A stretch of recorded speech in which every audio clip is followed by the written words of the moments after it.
నేను పెళ్ళికి ముందు వంట చేసింది, అమ్మకి వంట చేసి హెల్ప్ చేసింది చాలా తక్కువ అని చెప్పుకోవచ్చు. కానీ పిండి వంటలు చేసేటప్పుడు చాలా ఇంట్రెస్ట్‌గా వెళ్ళి హెల్ప్ చేసేదాన్ని, చూసేదాన్ని.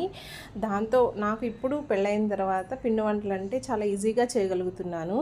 ఇప్పుడు వంట కూడా చేస్తాలేండి. కాకపోతే పిండి వంటలనేవి చాలా బాగా ఈజీగా చేయగలుగుతా. అది రాదు, ఇది రాదనే ఆప్షన్ లేకుండా ఈజీగా అన్నీ నేర్చుకున్నాను, చేయగలుగుతున్నాననమాట. ఇప్పుడైతే ఇక్కడ బొబ్బట్టు అనేది హెల్తీ వర్షన్‌లో చేస్తున్నాను.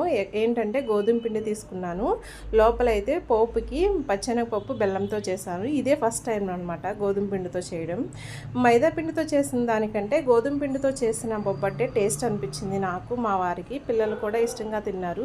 పిల్లలకు పెట్టేది ఏదైనా హెల్తీగా చేయాలనే చూస్తాను. ఎందుకంటే ఇవాళ రేపు పిల్లల ఆరోగ్యం అనేది మన చేతుల్లోనే ఉంది కాబట్టి ఆరోగ్యంగా చూడాలి, ఆరోగ్యంగా పెట్టాలని ట్రై చేస్తాను. మ్యాక్సిమం ఏ ఫుడ్ అయినా హెల్తీ వర్షన్లోనే వెళ్తానన్నమాట.